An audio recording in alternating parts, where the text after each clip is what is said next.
हाँ, तो my dear students, जो बी ए थर्ड सेम का चैप्टर 2 का एक नेक्स्ट जो टॉपिक है वो मैं आपसे डिस्कस करने लगा हूँ। इस टॉपिक का नाम है प्रस्तावना की मुख्य विशेषताएं, main features of the preamble of the Indian constitution. प्रस्तावना का जब हम अच्छी तरह विश्लेषण करते हैं तो हम ये पाते हैं कि इसमें बहुत सारी विशेषताएं हैं जो कि निम्नलिखित हैं। इनमें जो है संवैधानिक शक्तियों का स्रोत क्या है, source of constitutional authority.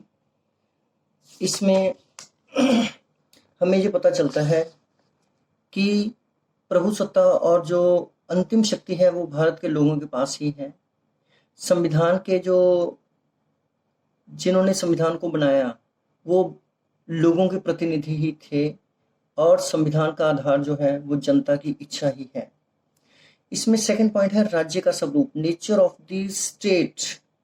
Nature of the state में इससे अभिप्राय ये है कि भारत जो है एक प्रभुसत्ता संपन्न राज्य है। प्रभुसत्ता संपन्न राज्य वो होते हैं जो पूरी तरह स्वतंत्र होते हैं और जो किसी के भी गुलाम नहीं होते हैं और खुद अपने फैसले ले सकते हैं।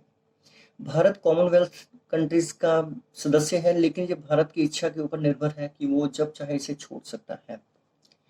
इसके अलावा भारत जो है एक समाजवादी राज्य है। समाजवादी राज्य वो होते हैं, पहले तो समाजवादी शब्द का इस्तेमाल नहीं किया गया था संविधान में, लेकिन 42वें संशोधन के द्वारा 1976 में इसका जो है इसे ऐड किया गया।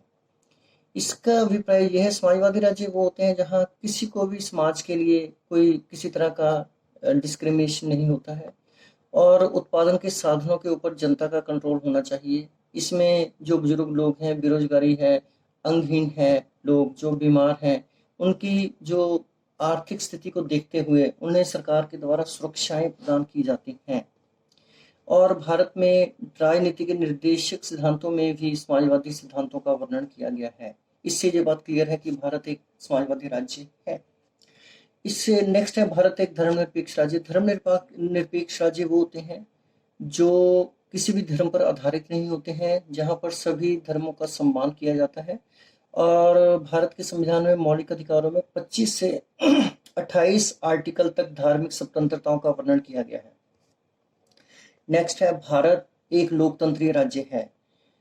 हाँ, बिल्कुल ये ठीक बात है कि भारत एक लोकतंत्रीय राज्य है, क्योंकि भारत में जनता जो है अपनी सरकार खुद चुनती है और भारत में बालक वोट मत अधिकार की व्यवस्था की गई है।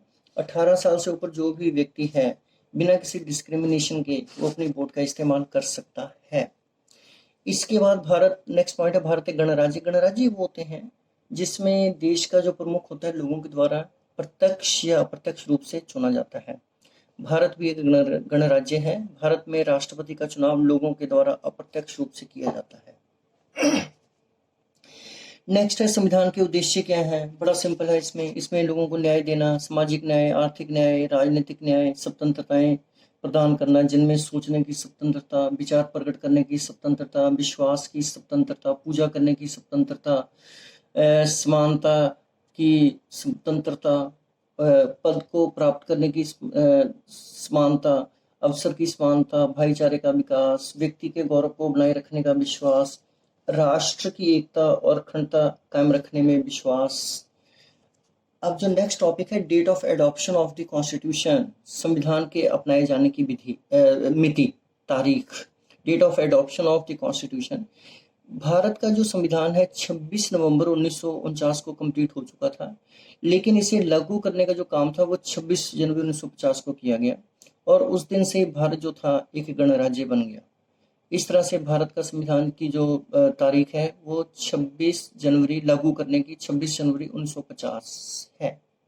Thank you.